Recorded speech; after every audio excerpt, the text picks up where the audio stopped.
Hello friends, कैसे हैं आप लोग। आप देख रहे हैं target with Chandra YouTube channel. मैं हूं चंद्रभान। आज से हिंदी की सीरीज शुरू करने जा रहे हैं जो सभी प्रतियोगी परीक्षाओं के लिए उपयोगी होगी, जैसे कि RO अर्थात समीक्षा अधिकारी, UPSI जो लेखपाल की भर्ती आने वाली है उसमें जो हिंदी पूछी जाएगी यहाँ से इससे बाहर नहीं जाएगा। इसके अलावा SSC GD, police, UP SSSC जो कि अधीनस्थ सेवाओं की जो भर्तियां होती हैं, तो जिन परीक्षाओं में, जिन प्रतियोगी परीक्षाओं में हिंदी से प्रश्न पूछे जाते हैं उनमें ये बहुत ही आपके लिए महत्वपूर्ण होने वाला है। इस प्रैक्टिस सेट 1 के तहत हम लोग विलोम शब्द, पर्यायवाची, तद्भव, तत्सम, विशेषण व विशेष, अनेक शब्द के लिए एक शब्द, शुद्ध व अशुद्ध से संबंधित जो प्रश्न हैं उनको हम हल करेंगे। तो ये प्रैक्टिस सेट 1 है और आप लोग ज़रूर इसको देखिएगा, आपके लिए ज़रूर ये हेल्पफुल होगा। बाद में कमेंट्स करके आप ये भी बताइए कि आपके कितने क्वेश्चन जो हैं वो सही हुए हैं। अगर आपने दोस्तों इस वीडियो को 1000 लाइक दे दिया, 1000 लाइक कर दिया तो इसका PDF भी आपको उपलब्ध करा दिया जाएगा। तो आइए शुरू करते हैं। दोस्तों, जिन लोगों ने target with Chandra YouTube channel को सब्सक्राइब नहीं किया है, प्लीज़ ऐसे ही वीडियो पाने के लिए आप हमारे चैनल को सब्सक्राइब कर लें तथा बेल आइकॉन भी प्रेस कर लें ताकि आपको हर एक वीडियो का नोटिफिकेशन मिलता रहे। पहला क्वेश्चन है, ओजस्वी का विलोम है। ऑप्शन A है प्रकाश, B है निस्तेज, C है चंद्रकला, D है तमिस्त्रा। दोस्तों, हिंदी में कई बार ऐसा होता है विलोम में कि ऐसा लगता है कि चारों सही होंगे, लेकिन हमें वो वाला ऑप्शन चूज करना होता है जो कि सबसे सटीक होता है।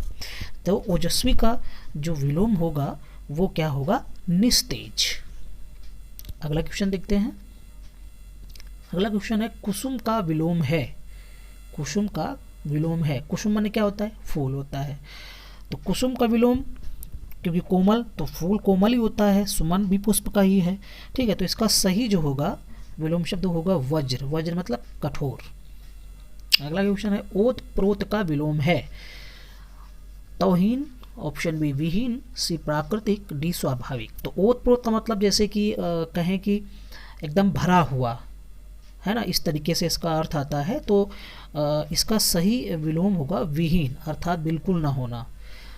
अगला क्वेश्चन है, शठता का विलोम है। Option A सज्जनता, B दुर्जनता, C दुर्गम्यता, D विकृति। दोस्तों, शठता का मतलब होता है दुष्टता, जैसे शंठ लोग होते हैं, तो ये इसका अर्थ है शठता या दुष्टता। तो इसका सही विलोम होगा, आप समझ गए होंगे, इसका सही विलोम होगा ऑप्शन A सज्जनता। अगला क्वेश्चन है, देर का विलोम है। Option A Shri Ganesh, B सबेर, C अबेर और D सुबह। तो इसका सही ऑप्शन होगा ऑप्शन B सबेर। कहते हैं ना देर सबेर।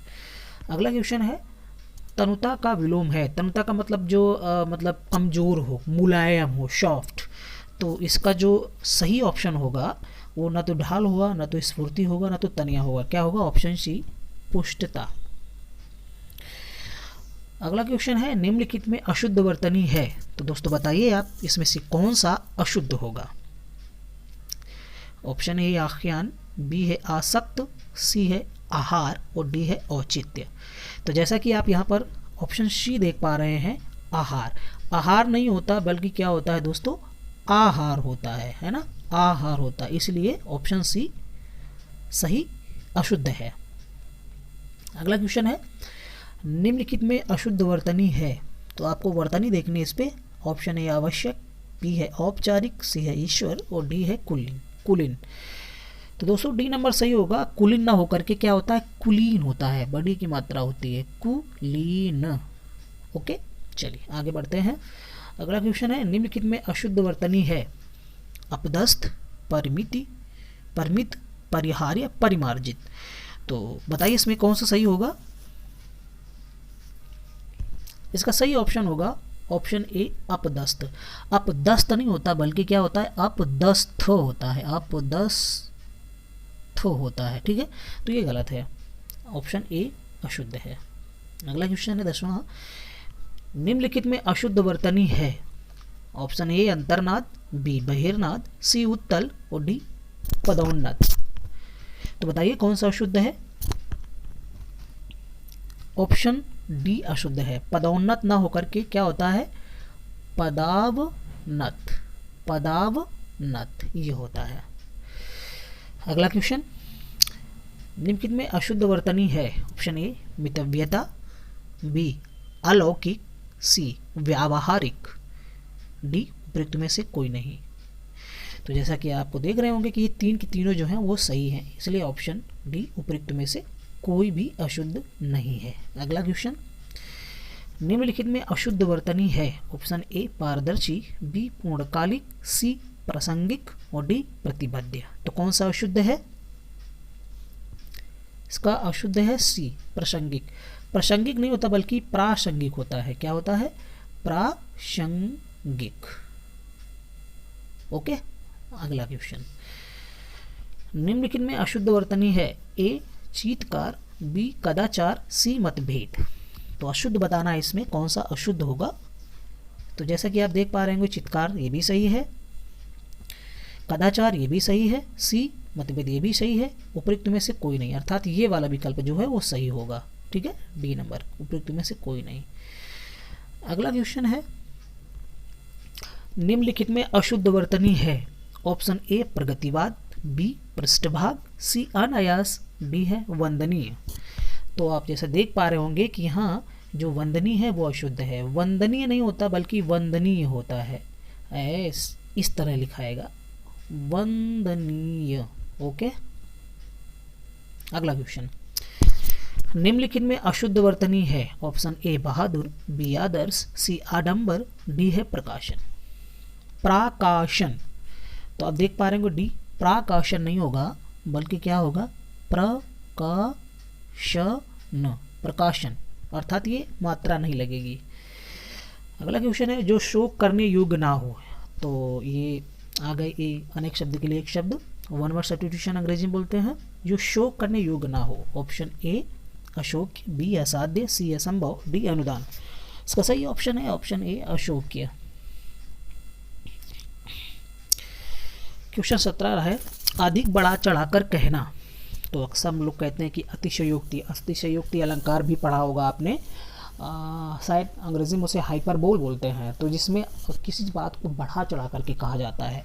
तो अतियुक्ति और अतिशयोक्ति ये दोनों सही होंगे, अर्थात विकल्प नंबर सी इसका सही होगा, उपर्युक्त दोनों। अगला क्वेश्चन है, निम्नलिखित में अशुद्ध वर्तनी है। ऑप्शन ए महापुरुष, बी उत्तरदायित्व, सी ऑफिस और डी मिष्ठान। तो इसमें अशुद्ध कौन सा होगा? ये भी सही है, ये भी सही है, ये भी सही है, ये गलत है। मिष्ठान नहीं होता बल्कि क्या होता है?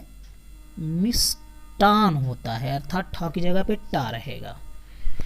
अगला है, अवसर के अनुसार बदलने वाला, अधेय, अवसरवादी, अनुकरणीय, अनावश्य। तो अवसर के अनुसार बदलने वाला अवसरवादी हो जाएगा। अगला है, जो कुछ नहीं जानता हो। बताइए क्या होगा इसका? जो कुछ नहीं जानता हो। जो सब कुछ जानता हो उसे तो सर्वज्ञ बोलते हैं, जो कुछ नहीं जानता उसे क्या बोलते हैं? क्या बोलते हैं? आज्ञ।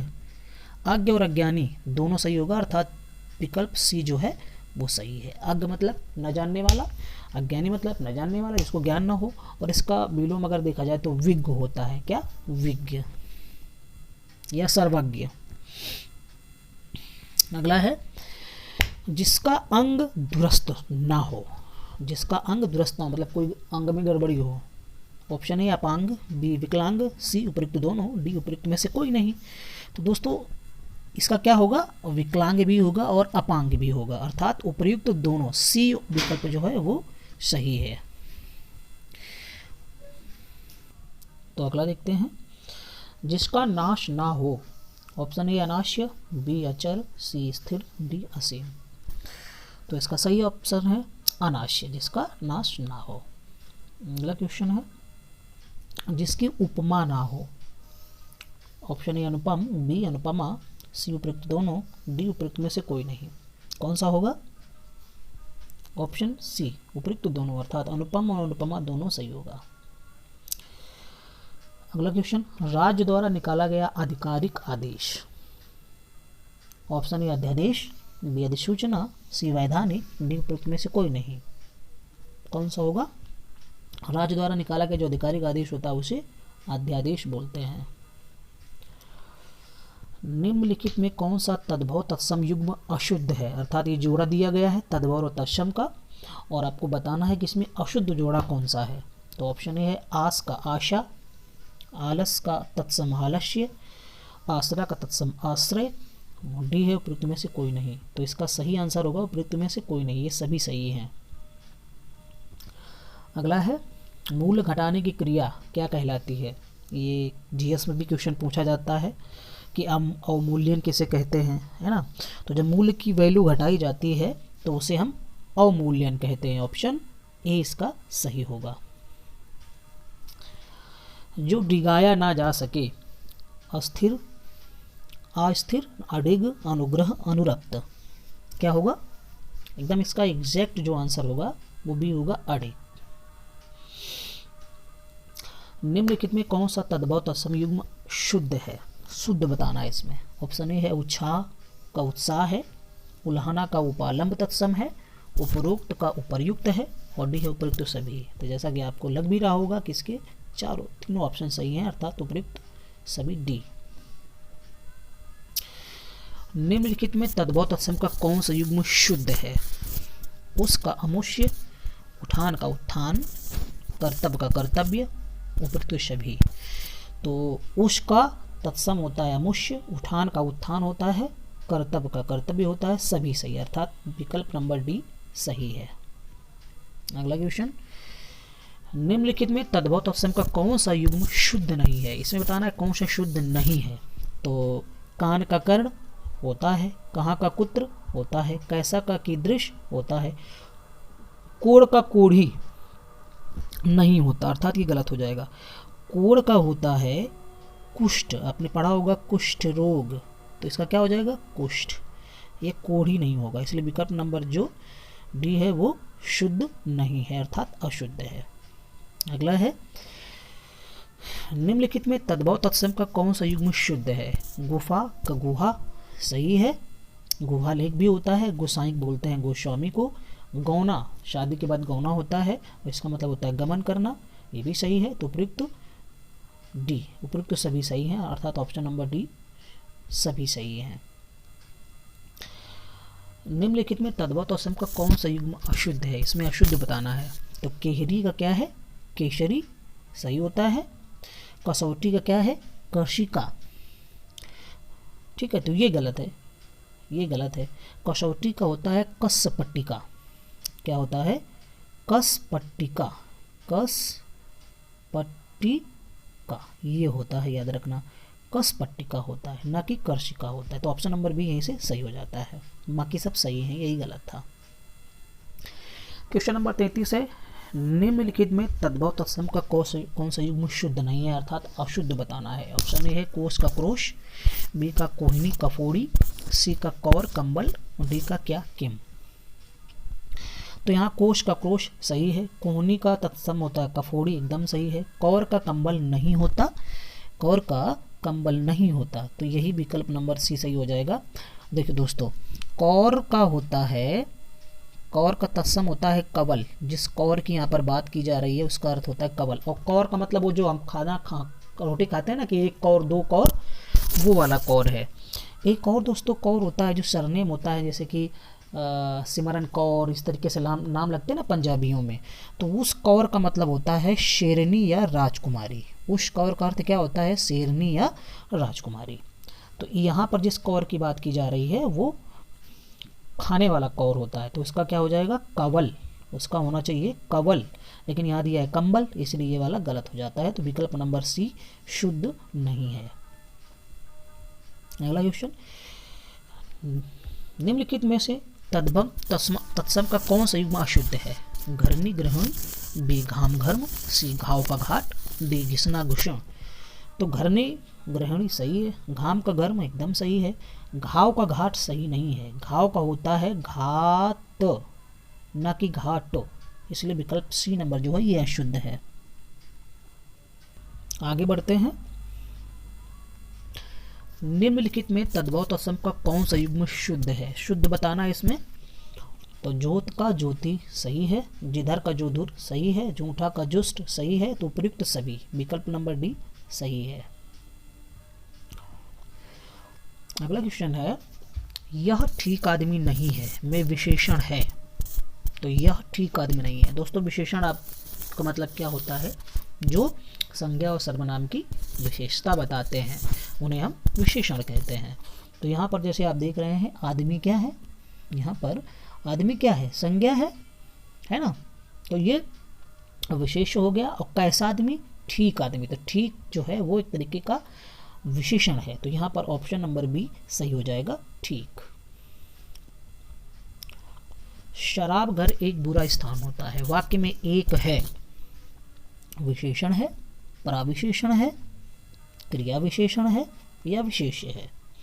इसका सही आंसर होगा प्रविशेषण। अब प्रविशेषण क्या होता है दोस्तों, जो विशेषण की विशेषता बताते हैं उन्हें हम प्रविशेषण कहते हैं। जैसे यहाँ पर अगर देखा जाए तो बुरा क्या है, ये विशेषण है, स्थान की विशेषता बता रहा है कि कैसा स्थान, बुरा स्थान। लेकिन अब इस विशेषण की भी विशेषता बता रहा है एक, है ना, एक बुरा, तो एक जो है वो क्या हो जाएगा, प्रविशेषण, जो विशेषण की भी विशेषता बताए। तो ऑप्शन नंबर बी। अगला क्वेश्चन है, जैसा काम करोगे वैसा पारिश्रमिक मिलेगा, वाक्य में किस प्रकार का विशेषण है, गुणवाचक विशेषण, सार्वनामिक विशेषण, व्यक्तिवाचक विशेषण, परिमाणवाचक विशेषण। तो इसका सही होगा ऑप्शन बी, सार्वनामिक विशेषण। अब ये सार्वनामिक विशेषण क्यों होगा, देखिए सर्वनाम क्या होते हैं, यह, वह, तुम, मैं, जैसा, वैसा, है ना, तो ये सब सर्वनाम होते हैं। और जब ये सर्वनाम किसी की विशेषता बताते हैं तो सर्वनामिक विशेषण हो जाते हैं। तो यहाँ पर आप देख रहे होंगे इसे पारिश्रमिक का या काम का विशेषता कौन बता रहा है, जैसा, है ना, तो इसलिए यहाँ पर सर्वनामिक विशेषण हो जाएगा। अगला है, डूबता बच्चा नाविक ने बचा लिया, वाक्य में विशेषण है। तो मैंने बताया था कि अगर आप कैसा लगा के देखेंगे तो आपको विशेषण दिखेगा, जैसे कैसा बच्चा, डूबता बच्चा, है ना, तो ऑप्शन ए जो है ये विशेषण है, डूबता। अगला क्वेश्चन है, निम्नलिखित में विशेषण शब्द है, गोल, सुडौल, नुकीला, उपयुक्त सभी। तो देखिए जितने तीनों आपको दिख रहे हैं, गोल, ये भी किसी वस्तु की विशेषता बताता है ना, कि गोल वस्तु या गोल गेंद, सुडौल, सुडौल पत्थर, सुडौल आदमी, है ना, तो नुकीला, नुकीला पत्थर, नुकीली सुई, है ना, तो ये सारी चीज़ें जो हैं वो किसी न किसी वस्तु की विशेषताएं बताती हैं, अर्थात ये तीनों के तीनों जो हैं विशेषण हैं। तो यहाँ पर ऑप्शन नंबर डी सही हो जाएगा, उपयुक्त सभी। अगला क्वेश्चन, हार्यक वंश का प्रथम शासक बिंबिसार था, वाक्य में प्रथम क्या है।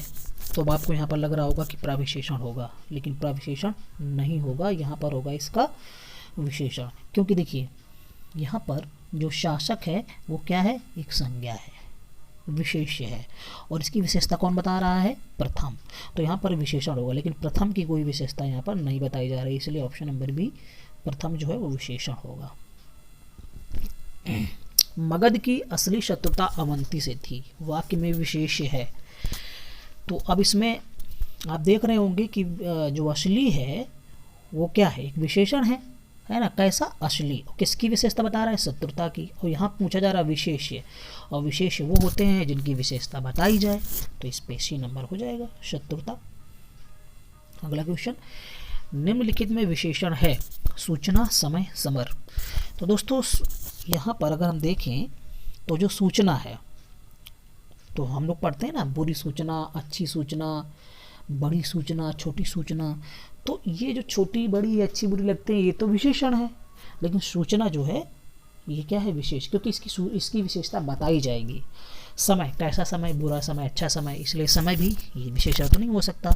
समर किसी चीज़, किसी से बना नहीं है, खुद एक मूल शब्द है, संज्ञा है ना, इससे सामरिक बनता है, इसलिए ये तीन के तीनों जो हैं ये विशेष हैं, विशेषण नहीं है। तो उपयुक्त में से कोई नहीं, डी ऑप्शन। अगला है, निम्नलिखित में विशेषण है, अब इसमें विशेषण बताना है। ऑप्शन ए है समुद्र, बी है संचित, सी है संकल्प, डी है कोई नहीं। तो समुद्र देखिए अपने आप में एक मूल शब्द है ना, ये किसी से बना नहीं है। संचित जो है वो संचय से बना हुआ है, संचन से बना हुआ है संचित, और संचित जो है किसी की विशेषता बताते हैं, जैसे संचित धन, संचित रुपया, संचित पानी, है ना, तो ये क्या है, ये विशेषता बताएगा। संकल्प किसी से बना नहीं है, संकल्प अपना एक मूल शब्द है, अर्थात ये संज्ञा है, अर्थात ये विशेष्य है। तो अब विशेषण की बात की जाएगी तो विशेषण हो जाएगा यहाँ पर संचित। अगला क्वेश्चन है, निम्नलिखित में विशेष है, तो इसमें विशेष बताना है। सामरिक, हवाई, सभा, वृक्ष, सभी। तो जैसे आप देख रहे हैं ना, सामरिक, तो ये समर से बना है, ठीक ना, समर से। समर क्या है, विशेष है, और ये विशेषण हो जाएगा। और पूछा क्या जा रहा है, विशेष। ऐसे ही अगर हवाई की बात करें तो किससे बना है, हवा से, है ना। तो हवा क्या है, विशेष, ये हो जाएगा विशेषण, तो ये भी नहीं हो सकता है। सभा किसी से नहीं बना है, ठीक है, ये अपना मूल शब्द है, संज्ञा है, इसलिए यही विशेष होगा। मोर का पर्यायवाची बताना है। शिखंडी, चित्रनेत्रा, सी चित्राक्षी, डी राशि। तो मोर का जो पर्यायवाची है वो है शिखंडी। अगला क्वेश्चन है, मेढक का पर्यायवाची नहीं है। यहाँ पर मेढक का पर्यायवाची नहीं है, ये बताना है। तो भेक, तो इसका पर्यायवाची होता है। सालू किसका पर्यायवाची होता है। चातक किसका पर्यायवाची होता है, बट शारंग नहीं होता। शारंग की अगर बात करें तो शारंग जो है हाथी का होता है, सिंह का होता है, कोयल का होता है, कामदेव का होता है, हिरण का होता है, बट मेढक का नहीं होता। तो डी नंबर सही हो जाएगा। अगला क्वेश्चन है, रश्मि किसका पर्यायवाची है। तो आप जानते होंगे कि रश्मि किरण का पर्यायवाची है। अगला क्वेश्चन है, बारिश का पर्यायवाची है। ऑप्शन ए वृष्टि, बी पावस, सी मेघ, डी उपयुक्त सभी। तो दोस्तों जो बारिश का पर्यायवाची होता है वो वृष्टि भी होता है, पावस भी होता है, मेघ भी होता है, इसलिए डी नंबर इसका सही होगा। तो दोस्तों वीडियो देखने के लिए आपका बहुत बहुत धन्यवाद। और 49 क्वेश्चन ही थे, एक यहाँ पर मिस हो गया है, उसके लिए सॉरी। वीडियो आपको कैसा लगा और कितनी हेल्प मिली आप कमेंट्स करके ज़रूर बता सकते हैं। Thank you.